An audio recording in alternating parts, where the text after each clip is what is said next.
Namaste, Ni hao. I am Dhananjay Regmi, CEO of Nepal Tourism Board. China is a very important market from tourism perspective for Nepal. So I am here to give a small brief presentation about Nepal so that we can disseminate some information in Chinese market. So I am going to start with a small video that will show what is going on in Nepal at present. So it's a country where we have a very good relation with the China. The head of the China President Mr. Xi Jinping and our President Vidya Devi Bhandari, you can see in this picture. So Nepal is a small country, lies in between India and China. So for us, India and China both are equally important. And but nowadays there are Nepali people are developing a number of trade relations with China, and both countries are becoming close in recent decades. So this is Nepal and the capital is Kathmandu. Normally, if you see in Nepal, we have a 4 seasons. It's a winter, spring, summer and autumn. And we have 3 types of lands. One is a mountain, where you can mostly do the mountaineering, trekking and mountain sports. Another is the hill, which where you especially can enjoy the cultural activities, festival, adventure, sports, etc. And in the plains, the Tarai, the lowland of Nepal, where you can enjoy the wildlife, festival, culture and MICE tourism. So this is the places that do cover the interest of all age group of the people. And why one should come to Nepal? So it is because Nepal has abundance, lush and rich jungle. I mean, it's really rich in nature. Culture wise, you can say it as a living cultural museum. Adventure, number of different type of adventure are possible here, from bungee jumping to rafting, skydiving, ice climbing and so on. At the same time, you can see more than 125 ethnic communities who speaks more than 123 different languages within such a small territory. So even though we have that much cultural diversity, but people are live in harmony. So this is the best example in the world where the different ethnic group with such a diversified culture rich in a harmony, and there is no religious or other conflict in the history of Nepal. If we look at the Nepal, then we have 7 cultural heritage sites only in Kathmandu, and outside Kathmandu we have a Lumbini, which is also a cultural heritage site, and there are 2 natural heritage sites. For example, the Sagarmatha and Chitwan National Park. And here are the example that of the cultural heritage sites that are located in Kathmandu. So these are the beautiful pictures from those 7 cultural heritage monuments in the Kathmandu Valley. So similarly, here is the Lumbini, the birthplace of Lord Buddha, and the Mount Everest, the tallest peak of the world. We call it Sagarmatha in Nepal, and it lies within the Sagarmatha National Park. And this is the mountain which we both countries equally enjoys, because the top is belongs to both of us. And here is the Chitwan National Park, which is the home to many endangered animals. You can enjoy the wildlife here, and there are a number of other national parks where you can see all these different type of wildlife, different type of birds, and this is something like the tigers, bears and so on, rhino.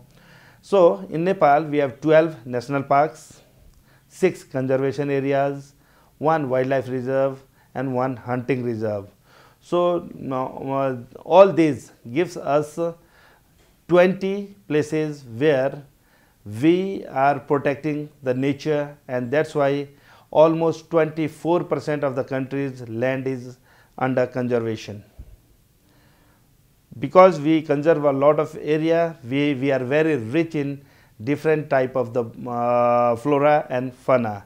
You can see some examples of the some world's birds, species of bird, species of butterflies, species of exotic orchids, at the same time the species of world's flowering plants. So beside that, Nepal is known for the tallest peak, the Everest, and the deepest gorge, Kali Gandaki, and it is also the place where you can find the number of lakes, and one of the clean glacier lake is Tilicho, which lies at around 5,000 meter. So we have more than 8,000 meter, 8,000 plus meter tall peaks, and Nepal is, that's why people call it's a heaven on the earth. It is not a glitch.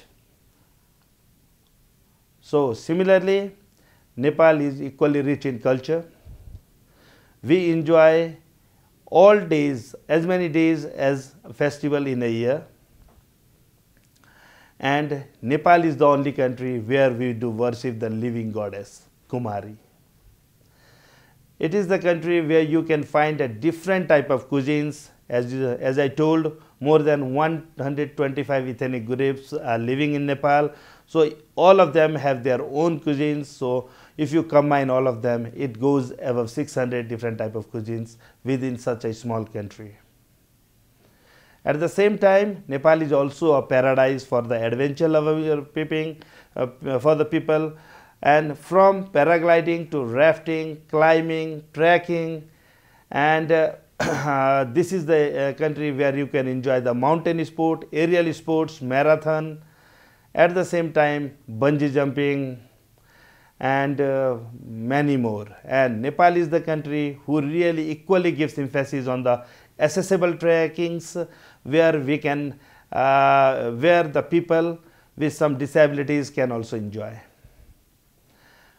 So beyond this, Nepal is also a market for different niche segments that include from mice to honeymoon. It's good for the honeymooners, golf, for families, for soft adventure to meditation, from film crew to wedding. So there are so much that Nepal is providing at present. So here are some examples like the golf. And at the same time, Nepal is in Nepal you can find the world-class accommodations, and at present and at the same time you can enjoy the casinos. In Nepal we have at present more than 14 big casinos and 9 mini casinos. Within such a small area you can enjoy in different part of the Nepal the casinos and other entertainment. So Nepal is also a well destination from healthcare perspective, and now we have international quality medical facilities are available. So you don't have to be worried when you are traveling to Nepal. So you are always safe.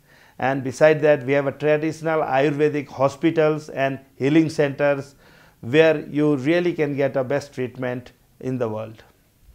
So there are number of things that you can enjoy in Nepal. One of the example is here. It's the mehendi in your hands. It's really very popular among the girls of India and Nepal, and I come to know that it is equally liked by the youngster of China.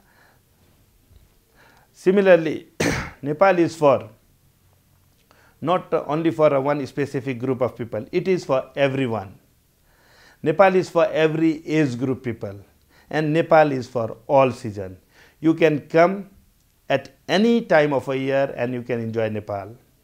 So Nepal is a country, in short if I say, it is so diverse that in a very small territory you can find the landscape from 60 meter to the top of the world, and you can enjoy the Tarai flatlands, which are mostly agriculture activities is popular, where the agriculture activities are popular. Mid hills, green mid hills, where you can have a number of different type of the forest. At the same time, in some places there are the green tea gardens, and high mountains, white peaks, which are really good for the adventure loving people.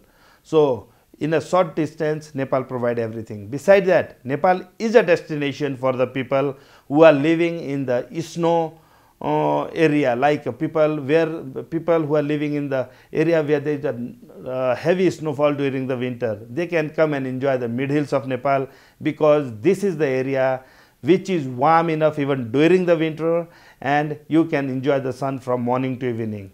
So normally it is said that the people travel for three things, that is the triple S: sun, sand and sea. And in Nepal you can enjoy all of them. Mid hills of Nepal above 800 meter and below 2000 meter is the area where you can enjoy the sunshine from morning to evening.